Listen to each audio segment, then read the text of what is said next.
तर अनंत अंबानींनी देखील लालबागच्या राजाचं दर्शन घेतलं। अनंत अंबानी यांनी रात्री उशिरा लालबागच्या राजाची मनोभावे पूजा अर्चा केली।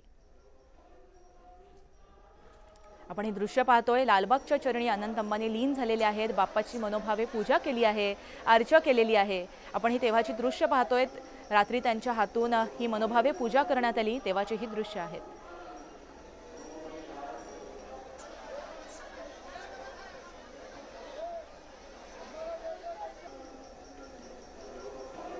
खरं तर लालबागच्या राजाचं दर्शन घेण्यासाठी देशभरातील भाविक जे आहेत ते सज्ज होत असतात।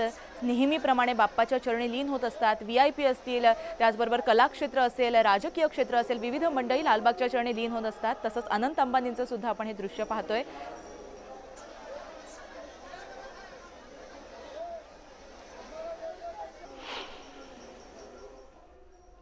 आपण पुन्हा जातोय लालबागमध्ये। अजित मांढरे आपले प्रतिनिधी लालबागच्या प्रवेशद्वारावरून आपल्याबरोबर जोडले गेलेले आहेत।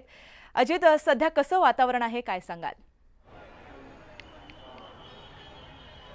आपण जर पाहिलं तर हा लालबागचा प्रवेशद्वार आहे आणि साधारणपणे 9:30 वाजता विधिवत जी पूजा होईल, या विधिवत पूजेनंतर इतर ज्या प्रक्रिया आहेत, म्हणजे इथले जे स्थानिक लोक आहेत, मार्केटमधली लोक आहेत, या सर्वांचं दर्शन, यांचे जे काही मनोकामना आहेत, नवस जे आहेत, या सर्व गोष्टी पूर्ण झाल्यानंतर साधारणपणे 11 ते 11:30 दरम्यान मार्केटमधून जो आहे तो गणपती बाप्पा जो आहे लालबागचा राजा जो तो निघायला सुरुवात होईल।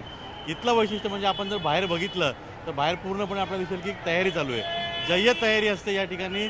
एक वेगळ्या प्रकारचा देदीप्यमान सोहळा असतो, आतिषबाजी असते, अत्याधुनिक पद्धतीने ज्या सगळे इक्विपमेंट्स आहेत ते वापरून लालबागचा राजा ज्यावेळेस या प्रवेशद्वाराच्या बाहेर येतो त्यावेळेस त्याच्यावरती पुष्पवृष्टी केली जाते, लाइटिंग केली जाते आणि इलेक्ट्रॉनिक जी आतिषबाजी ती देखील केली जाते।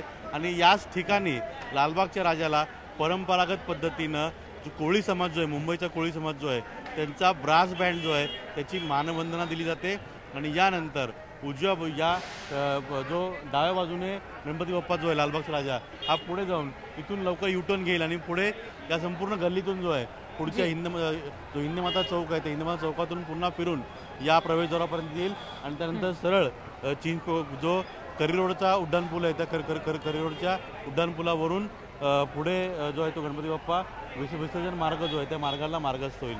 खरं तर लालबागचा राजा जो आहे हा त्याची 9:30ची पूजा झाल्यानंतर त्याचं एक झलक पाहण्याकरता की आता आपल्याला इथे जी लोक चालताना दिसत आहेत किंवा इथं आता आपल्याला गर्दी दिसत नाहीये, इथं साधारणपणे हालायला देखील जागा मिळणार नाही अशा पद्धतीची गर्दी असते।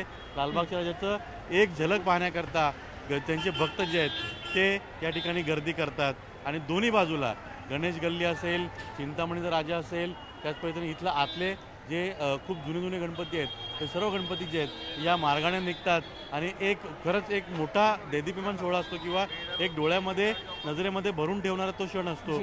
मागोमाग बॅक टू बॅक 3 ते 4 मोठमोठ्या मूर्त्या असतात, ज्या मूर्त्या मुंबईचा राजा। नक्कीच अजित, आपल्या संपूर्ण विसर्जन मिरवणुकीकडे लक्ष असणार आहे। तत्पूर्वी धन्यवाद तुम्ही दिलेल्या माहितीसाठी।